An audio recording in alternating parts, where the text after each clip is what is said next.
If you're currently looking for a backdrop plinth, you can expect to spend around £12 to £16. But what if I told you you could make your own and many more for about the same price? Hi, this is Mark from Morgan's Creations, and I'm going to explain to you in this video exactly how to do that. For this plinth I'm going to begin with a 40mm basswood cube. I got mine in a pack of 12 for about £10, and I'm going to leave the affiliate link in the description. I didn't want my plinth to look a little too plain, so I went ahead and visited Wickes, and in there I went ahead and bought 4 meters of this 10mm trim. It cost me about £6 total, but this is going to allow for me to make a fair few plinths. I then went ahead and I measured 50mm to the end, and I cut this on the mitre cutter at a 45° angle. Any ends that would rest against the backboard I cut at a 90° angle. I measured the front piece at 60mm and I cut that at 2 opposing 45° angles. By doing this, all of the corners should line up just nice, just to make sure I sanded all of the contact points. You could opt to use wood glue here, but I did decide to use some gel super glue, and that is because this is mainly a display piece and it's not going to get handled too much. Try best to make sure that everything lines up nice and you're not going to have any excess material. Any glue that spills through the joints can easily be wiped away with your finger. It's especially important to make sure that you line up the corners quite well, as this is going to save you a lot of headache later.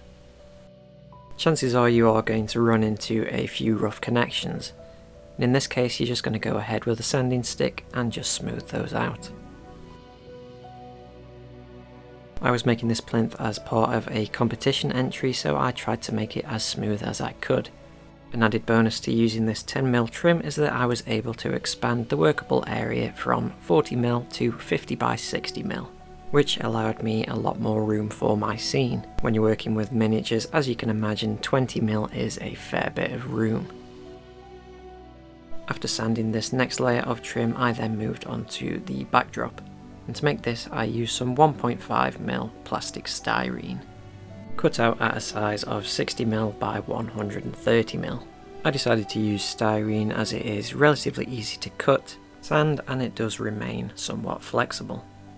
After scoring over the lines a few times with a hobby knife, it is as simple as snapping the piece off.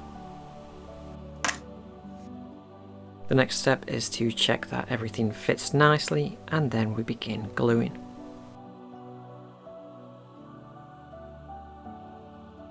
I once again chose to use the gel super glue as it was already out, and it seems to have held up just fine. With everything now in place, we can start to remove any excess material, and this is going to be in the form of the plasticard, and this was as simple as snipping off any excess and tidying up the edges with a hobby knife.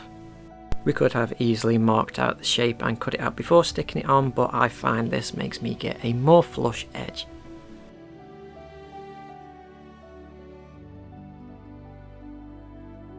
Just to be sure though, we do come in with some sanding sticks, and we're just going to make sure that it is as flush as can be.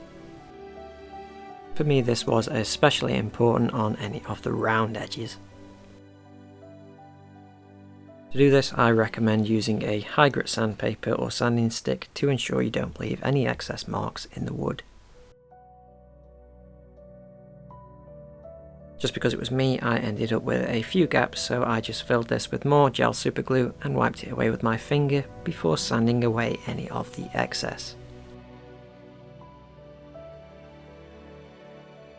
And just like that, you've now got a plinth for relatively cheap, with the added satisfaction of knowing you built it yourself. If you think that this video was useful for you, don't forget to like, comment and subscribe, share it with your friends, and happy crafting.